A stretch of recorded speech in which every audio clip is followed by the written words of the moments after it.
बातचीत के लिए हमारे साथ दो एक्सपर्ट हैं। हमारे साथ शमिक बोस हैं कोलकाता से और साथ ही हमारे साथ अनुज गुप्ता हैं एंजल कमोडिटी के एवीपी दिल्ली से। आप दोनों मेहमानों का बहुत बहुत स्वागत है कार्यक्रम में। शमिक, पहला सवाल आपसे ये है कि क्या वाकई गोल्ड के फंडामेंटल काफी ज्यादा मजबूत हैं और क्या आपको लगता है कि ब्रेक्जिट के बाद अब फिलहाल गोल्ड में बड़ी गिरावट की संभावना नहीं है? Brexit was one of black swan incident. It has given one more reason for people to buy gold.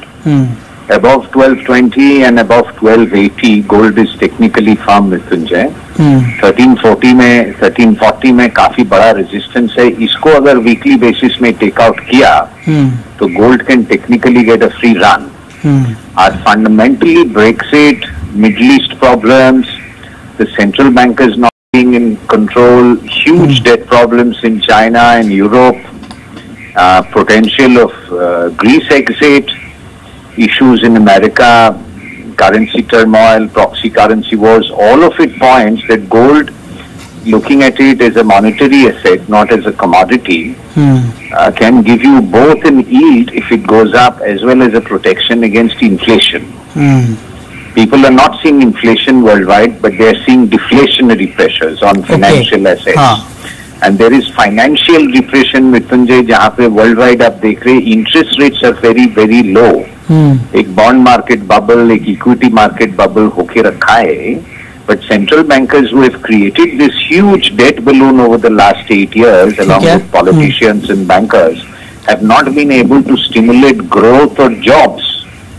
So the fundamentals are not good. That is good for gold. ठीक है, ठीक है। ऐसे में अनुज, इंट्राडे ट्रेडर के लिए, बिल्कुल intraday trader के लिए आपकी सलाह गोल्ड और सिल्वर के ऊपर क्या होगी? Good morning. गोल्ड और सिल्वर हमने देखा है कि एक पॉजिटिव ट्रेंड में ही ट्रेड हो रहा है। हालांकि आज मार्केट थोड़ा पॉजिटिव खुला है और कल भी हमने देखा था मार्केट लेवल से रिकवर हुआ था।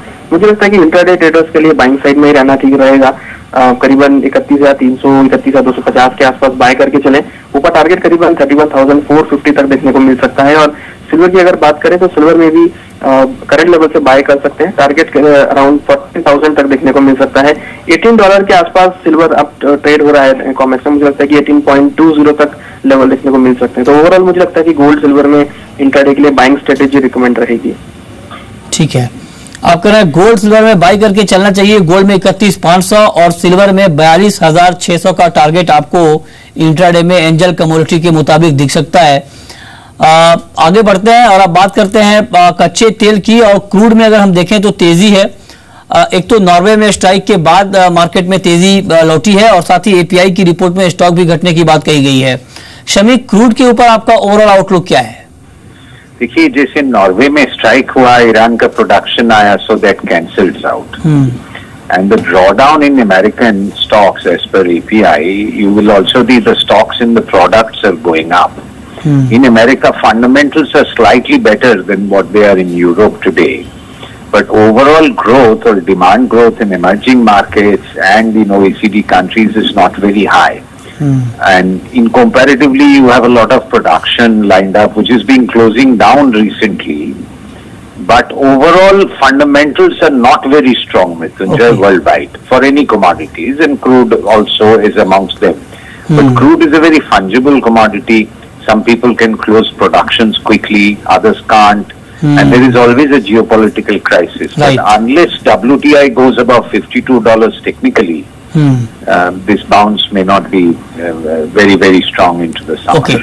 अनुज, ऐसे में टेक्निकल चार्ट पर आपको क्रूड का बिहेवियर क्या दिख रहा है और ऐसे में आज ट्रेड किस तरह से करना चाहिए क्रूड के मार्केट में? मृत्युंजय, हमने आपके शो में बोला था कि 45 के आसपास अगर क्रूड मिलता है तो बाइंग साइड में रहना चाहिए और वैसे ही हमने देखा है कि मार्केट लोअर बाउंस हुआ है। मुझे लगता है कि जो हमारा स्टांस अभी पॉजिटिव रहेगा क्रूड पर, क्योंकि लॉन्ग टर्म जो ट्रेंड है क्रूड का वो पॉजिटिव ही है। तो मुझे लगता है कि क्रूड में बाइंग साइड में रहना चाहिए। ऊपर अगर हम टारगेट की बात करें तो 3300 से लेकर 3350 और नाइमेक्स में करीबन 48.50 से $49 तक लेवल देखने को मिल सकते हैं।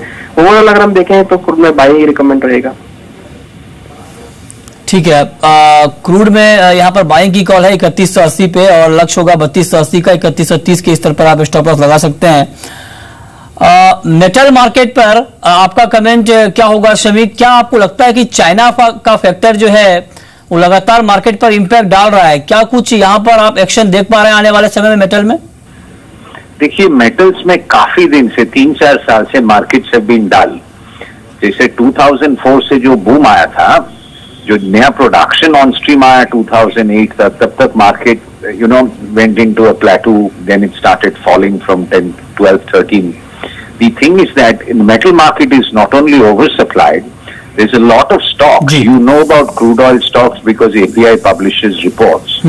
But look at LME warehousing stocks, look at stocks in China, look at unreported, uncertified stocks. Markets are well certified, and unless copper goes back to $8,000, metal markets will not gain traction. ठीक है, बहुत बहुत शुक्रिया शमिक आपका और अनुज गुप्ता आपका भी इस पूरी जानकारी के लिए। और अगर आप पोजिशनल ट्रेडर हैं, पोजिशनल ट्रेड करना चाहते हैं तो आपके लिए ग्वारसी डे एट्रैक्टिव काउंटर होगा। 3130 के स्तर पर बाई करिए। 3300 के टारगेट के लिए ये लक्ष्य आपको 5 कारोबारी क्षेत्र में देखने को मिल सकता है।